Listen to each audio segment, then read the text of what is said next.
wasaaradda horumarinta maaliyadda Soomaaliland ayaa markii ugu horeysay faahfaahisay hadallo ka soo baxay wasiirka maaliyadda Soomaaliland aqoon-yahan Yuusuf Maxamed Cabdi taasoo bulshada badankeeda iyo qaybaha kala duwan ee warbaahintu si khaldan u turjumeen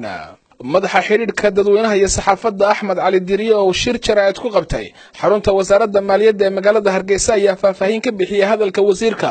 waxaana bulshada gobolka Sool u bayaamiyay hadalka wasiirka iyo halka uu ku socday waxaa 24 saacadood ee u dambeeyay dhex socday baraha bulshada in wasiirka wasaaradda maaliyadda Yuusuf Maxamed Cabdi lagu eedeeyay in uu wax ka sheegay gobolada Sool amaba magaalada Laascaanood taas oo ay ugu wacnayd in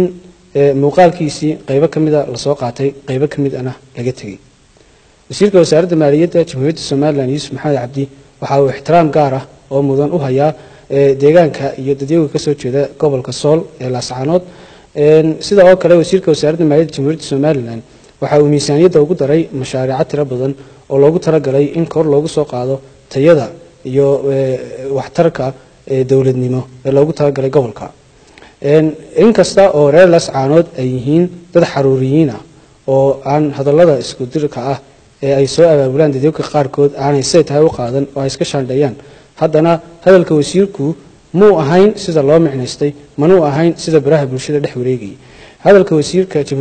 wasaaradda maaliyadda Jamhuuriyadda Soomaaliland mudane Yuusuf Maxamed Cabdi waxa uu u dhignaa in uu ka hadlayay kontrabaan ka soo gala gobolada Sool iyo Togdheer kuwaasoo kala ahaa baco iyo khamri oo aan dalka waxtar u ahayn marka hadalka hadii sidiisa loo dhigo wax dhib ah oo ay ku haysaa ma jirto reer Sool iyo reer Laascaanood labadaba marka maadaama hadalkiisii la kala jaray muuqaalkiisii oo dhameystiranna aan saytay loo soo qaadin xitaa marka muuqaalada dhageysanayso waxa aad dareemaysaa in ay wax ka maqan yihiin ama maye in ciwaanka la siiyay muuqaalka iyo waliba hadalka uu wasiirku leeyahay aan islahayn uu wasiirku si fiican u hadlayo hadalkiisu wuxuu ahaa hadal toosan hadal la xiriira oo kaliya taa inay jiraan kontrabaano ka soo gala gobolada Sool iyo Togdheer taasoo ay tahay in si wada jir ah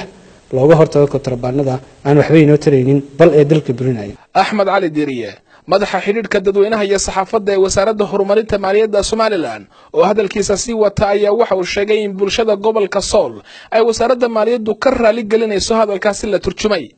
waxaana sidoo kale sheegay in wasaaradda maaliyaddu awood ugu badan saarayso sidii deegaanadaasi loo gaarsiin lahaa mashaariicaha kala duwan ee horumarineed laga hirgelinayo gobolada bariga Soomaaliland haddaba wasaaradda horumarinta maaliyaddu iyadoo ka xun hadalkaas sida khaldan loo turjuntay diradiraalnimada muujinaya ee laga yaabo inay abuuri karto kacdoon shacab waxa ay wasaaradda maaliyaddu mar walba diyaar u tahay in ay saxdo waxyaabaha ka soo baxayada ee sida khaldan loo turjuntay wasaaradda horumarinta maaliyaddu waa wasaarad u siman dhammaan gobolada Soomaaliland oo dhan sida gobolka Sool Togdheer iyo dhammaan gobolada oo dhan say u dhan yihiin oo wasaarad ka mas'uul ah dhaqaalihii lagu maamuli lahaa waxaas oo gobol ah in ay soo saarto sidaa daraadeed waxaan ka raali gelinaynaa shacabka Soomaaliland iyo shacabka reer Soolba sida khaldan ee wasiirka wasaaradda maaliyadda hadalkiisa loogu turjumay dadweynaha ka soo jeeda gobolada Sool hadalka wasiirka ayaa waxa uu ka jeediyay magaalada Burco gaar ahaan xarunta wasaaradda maaliyadda ku leedahay magaaladaasi oo la hadlayay shaqaalaweynaha wasaaradda horumarinta maaliyadda ee gobolka Togdheer waxaana shaqaalaha ku boorinayay sida ay uga hortagi lahaayeen waxyaabaha kontrabaanka ee sida sharci darrada ku soo gala dalka Zakariya Sodaysi telefishinka Ariel Hargeysa